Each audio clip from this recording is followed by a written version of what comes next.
Dave, and you're joining us here today at the Newcastle Drum Centre in Newcastle upon Tyne.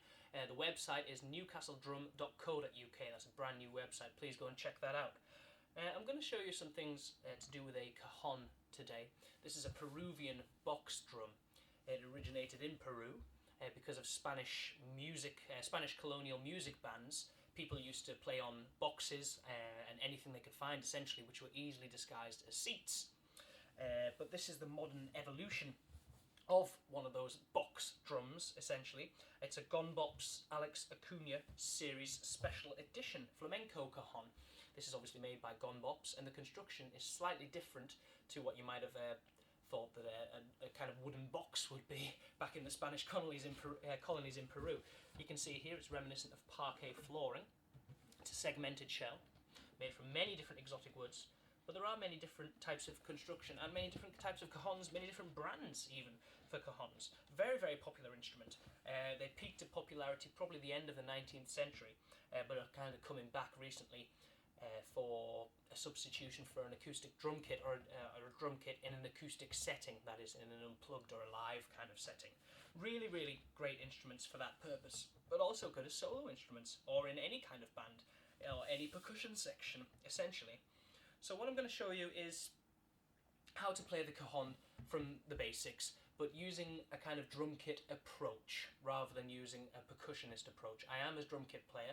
I do play lots of different types of percussion, but mainly I am a kit player.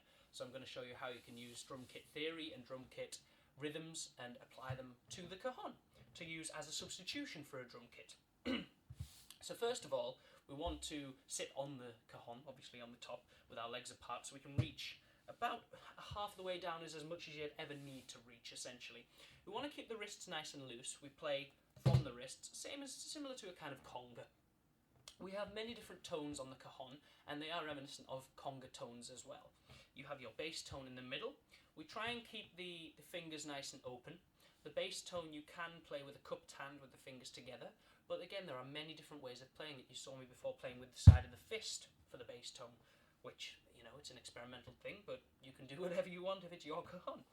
So we have 4 main tones that I'm going to show you anyway, and we have variations on those tones. We have the bass tone, which is about a third to a half the way down with either hand, and it's a full hand hit. You can hear that nice low end subtone coming through. We also have the conga tone, which is higher up with the flat of all 4 fingers. And again, nice and relaxed. You don't have to keep the fingers apart like this, but try not to keep them together.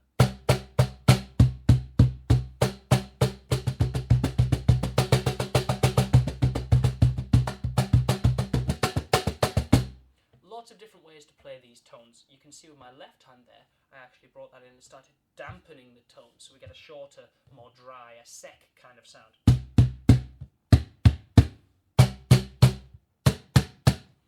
Lots of different variations on the same kind of tone, essentially. If we move our hands further up, we get a slap. And you can really hear those snares coming through now. Some cajons have guitar strings along the inside of the sound plate, which is exactly what this has. It's a flamenco cajon. It has that great sound for it.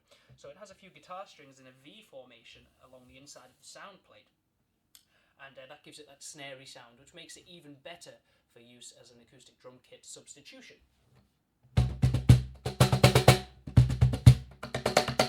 We can also bring our hands further towards the corners and slap there. And that's kind of the most separate tone from the bass tone. So if we were going to use this as an acoustic drum kit substitute, that would be our kick drum. This would be our snare drum. Anything in between is a kind of percussive noise that you can just use to fill in gaps, essentially. So I'm going to teach you a very, very basic rhythm now, which is the We Will Rock You rhythm from Queen. Everyone knows it. Stomp, stomp, clap, essentially. But here we are. This is it on the cajon. It's 1 and on the bass tone, 2 on the snare tone, 3 and 4. So repeat that.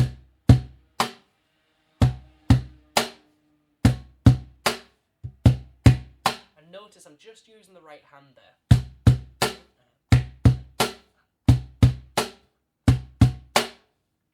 The next kind of stage to this is to fill in all the 16th note gaps with the left hand in a loose conga tone.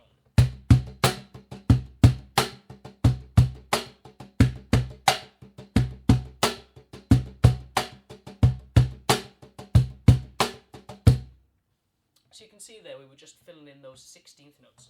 1 E and a 2 E and a 3 E and a 4 E and a 1 E and a 2 E and a.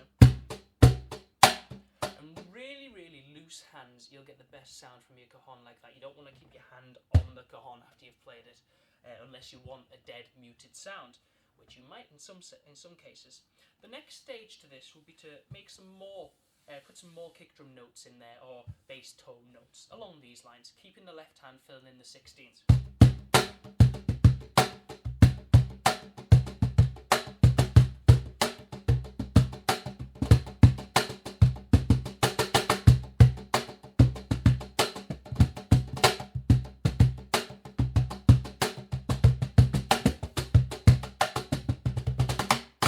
Lots of different variations on that simple rhythm, but essentially 1 and 2, 3 and 4.